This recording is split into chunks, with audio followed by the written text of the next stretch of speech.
자, 이번에는 기계학습에서 데이터가 갖는 의미를 다시 한번 또 고려해 보려고 합니다. 즉, 데이터가 많은 것이 반드시 좋은 것은 아니다라고 앞부분에서 여러 가지 학습 알고리즘을 개선하는 방법을 우리가 고려해 보는 챕터에서 살펴본 적이 있는데요. 하지만 사실은 그래도 데이터가 그래도 좀 있는 것이, 가능하면 데이터가 많은 것이 좋다고 표현할 수가 있는데, 어떤 알고리즘의 경우에 이와 같은 데이터가 많은 것이 좋은지를 다시 한번 살펴보려고 합니다. 지금 우리가 예로서 살펴보려고 하는 이 연구 결과는 여기 써 있는 것처럼 방코 앤 브릴이라는 연구자가 2001년도에 아주 오래전에 연구 결과인데요. 데이터가 알고리즘에 미치는 영향에 대한 그러한 연구를 좀 해본 것을 여기선 인용하고 있습니다. 어떤 내용인지 같이 한번 살펴보도록 합시다. 즉, 우리가 원하는 것은 굉장히 정확한 학습 알고리즘이 만들어지기를 당연히 고안하려고 하는 것이 우리의 목적인데요. 이러한 경우를 한번 생각해 볼까요? Classify between confusable words, 즉 서로 좀 헷갈리는 그런 단어들 사이에서 그것이 어느 단어가 정확한 단어인지를 판단하는, 즉 자연어 처리에서 단어 선택에 관한 내용이라고 볼 수 있죠.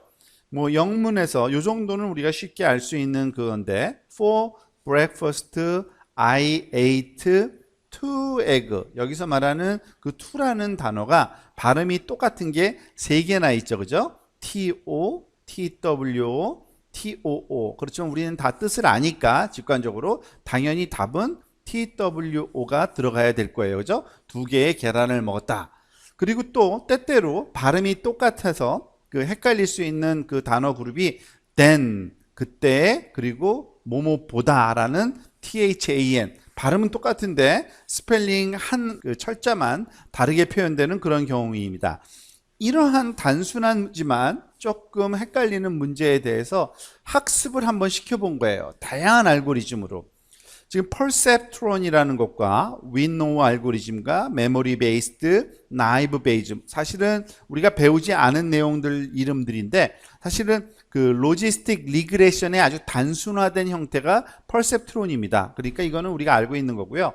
그 나머지들은 그와 유사한 다양한, 뭐 베이즈 같은 경우에는 통계학적인 분류인데, 어쨌든 다른 어프로치로 판단을 하는 서로 다른 4개의 분류기 알고리즘을 이 문제를 푸는데 한번 적용해 본 결과입니다. 지금 오른쪽의 그래프가 바로 그 4개의 알고리즘, 지금 서로 다른 색깔과 서로 다른 심볼로 그래프가 그려 있는데요. 초록색이 퍼셉트론의 결과, 파란색이 위노와, 브라운색이 메모리 베이스드, 그리고 네이비 컬러가 나이브 베이즈라는 알고리즘을 적용한 결과, 수평축은 훈련 자료의 개수이고요. 트레이닝 셋 사이즈, 굉장히 큰 단위죠. 그 100만 단위로, 그러니까 0.1이면은 10만 개의 훈련 자료부터 1100만이니까 아마 이게 10억 정도 될 거예요. 아마 10억 개의 그 훈련 자료를 가지고 했을 때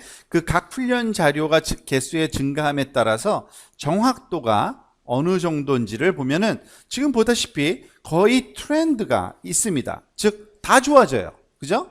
어떻든지 어떤 알고리즘이든지 간에 훈련 자료가 많아지면 이러한 특별한 경우이긴 하지만 그 알고리즘 자체의 특성이라기보다는 그 데이터가 많아지면 많아질수록 점점 더 정확해진다는 것을 알 수가 있습니다. 심지어는 여기 보면은 어떠한 방법들, 예를 들어서 지금 이런 파란색의 경우를 한번 예를 들어 볼까요? 이 친구는 이 친구보다 훨씬 더 데이터가 작을 때는 퍼포먼스가 떨어지죠. 별로 좋지 않아 보이는 알고리즘이에요. 그럼에도 불구하고 그 알고리즘에 대해서 데이터만 증가시키면 이것보다도 훨씬 더 정확한 결과를 얻을 수 있다라는 겁니다. 이게 바로 이 연구자들의 그 결론입니다. 즉, 항상 가장 좋은 알고리즘이 승리하는 건 아니고, 때때로 대부분의 데이터를 많이 가진 사람이 승리한다라는 식의, 그러니까 데이터가 더 중요하다라는 그러한 식의 연구 결과인데, 우리가 이미 앞에서 배웠듯이 항상 그렇지는 않죠. 그렇지만은 데이터가 갖는 의미가 굉장히 중요한 거는 사실입니다. 그러니까 이러한 상황이 언제는 true이고 언제는 그 true가 아닌지를 우리가 구분해 내면서 적용하는 것이 또 굉장히 중요한데, 그 경우에 대해서 한번 좀 정리를 해보도록 하겠습니다. 즉, 큰 자료가 중요하다는 근거를 어떻게 찾을 수 있는지를 한번 살펴보려고 합니다. 그러니까 예를 들어서 이런 경우죠. 대부분이 큰 자료가 중요한 의미를 차지하기 위해서는 특징 X, 즉 우리가 갖고 있는 사용하는 특징의 디멘전이 n+1이라고 할 때 그 특징들이 y를 정확히 예측할 수 있을 만큼 충분한 정보를 가졌을 때는 데이터가 많으면 많을수록 좋습니다. 즉 데이터 자체가, 그러니까 특징 자체가 y를 예측할 수 있는 충분한 정보를 가지고 있는 경우예요. 그 얘기는 뭐냐면 이런 경우입니다. 사실은 아까 예를 들었던 그 경우가 바로 그런 경우인데, 그래서 데이터가 많으면 많을수록 정확했던 건데, 솔직한 얘기로 for breakfast I ate 2를 쓸지 to를 쓸지 사실 직관적으로 우리가 잘 알 수 있는데, 이게 답인 거를 아주 쉽게 알 수 있죠. 왜 그러냐면 그 앞과 뒤에 있는 단어를 보면 먹었다는 것과 그리고 명사로 계란이 나온 거 보니까 이거는 카운트하는 숫자여야만 된다는 걸 우리가 알 수 있죠. 그러니까 충분한 정보가 여기 제공되고 있는 겁니다. 입력 그 특징에서, 지금 여기서의 입력 특징은 그 주변에 있는 단어의 뜻과 그 구성이겠죠. 그런데 반대의 예를 한번 들어볼까요? 반대의 예는 어느 거냐면 우리가 앞에서 여러 번 살펴봤던 건데, 그 집 가격을 예측할 때 그 집 가격의 면적, 즉 feet square만으로 그 가격을 예측하고 어떠한 정보도 없는 경우를 한번 생각해 보도록 합시다. 그렇게 되면 어떻게 될까요? 별로 가격 예측이 신뢰가 가진 않겠죠. 이게 얼마나 오래된 집인지, 방이 몇 개인지, 1층인지 2층인지, 그 주변이 그 환경이 좋은 환경에 놓인 집인지 아니면은 주변이 굉장히 안 좋은 환경인지 등등 다양한 정보가 더 필요한데, 주어진 정보만 가지고서는 결과 y를 정확히 예측하기에는 충분하지 않은 정보를 갖고 있습니다. 그럴 경우에는 큰 자료가 별로 도움이 안 되지만, 앞에서 지금 예를 든 것처럼 y를 예측하는데 충분한 정보를 가지고 있는 경우에는 큰 자료를 사용하는 것이 훨씬 더 정확도를 높이는데 활용될 수 있다는 얘기고요. 그럼 도대체 어느 정도가 그 충분한 정보를 가지고 있는 거냐? 가장 간단한 시험 중에 하나가 이겁니다. 사람이 신뢰를 갖고 예측할 수 있느냐 없느냐예요. 그러니까 일단은 사람이 기준이 될 수가 있는 겁니다. 즉 어떤 정보 인풋이 있는데 그 정보를 가지고 전문가가 y를 신뢰도가 높게 예측을 할 수 있으면 충분한 정보가 제공됐다는 얘기고요. 그 신뢰성 높게 예측하기가 어려우면은 그 얘기는 정보가 충분하지 않다라는 증거입니다. 뭐 직관적으로 우리가 잘 이해가 될 수 있는 그런 상황입니다. 자, 그리고 또 다른 경우가 바로 이런 건데, 사실은 또 다른 경우라기보다는 또 다른 측면으로 우리가 살펴보면은 이것도 같은 그 맥락으로 이해할 수가 있는데요. 우리가 사용하는 러닝 알고리즘, 학습 알고리즘에 굉장히 많은 파라메타를 사용하는 경우입니다. 많은 파라메타를 사용한다는 얘기는 뭐냐면 로지스틱 리그레이션에서의 고차원 항들이 많이 포함됐거나 아니면은 리니어 리그레이션에서도 마찬가지고요.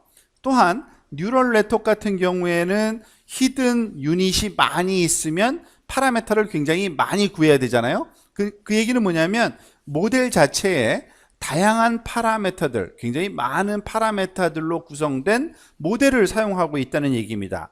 그 얘기는 뭐냐면 이와 같은 경우에는 굉장히 아주 복잡한 모델이 활용된 경우인데 굉장히 복잡한 알고리즘, 그러니까 복잡한 모델을 사용하게 되면은 바이어스가 굉장히 낮아지게 됩니다. 즉 우리가 이러한 경우에 대해서는 알고리즘 자체를 로우 바이어스 알고리즘이라고 얘기를 할 수 있고요.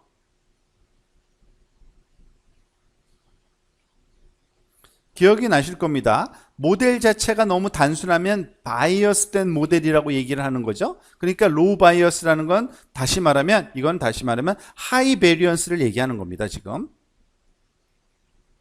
하이 베리언스 모델, 고차원 모델을 사용할 경우를 얘기하는 거고요.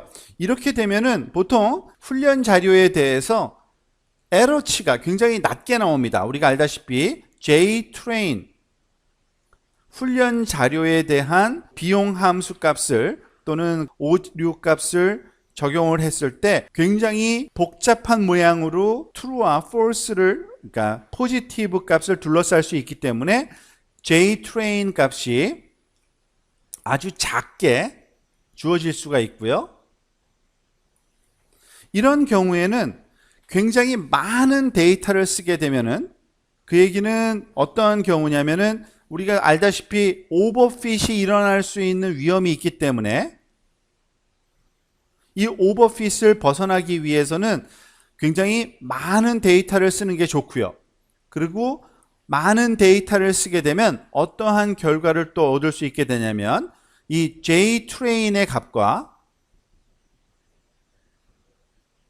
JTest의 값이 거의 유사해지는, 즉 데이터가 많아지면은 그 오버핏이 아닌 다양한 종류에 대해서 우리가 훈련되었기 때문에 좀 그 테스트 자료에 대해서도 에러가 거의 유사하게 나타나는, 즉 베리언스가 떨어지는 데이터가 많아짐으로 해서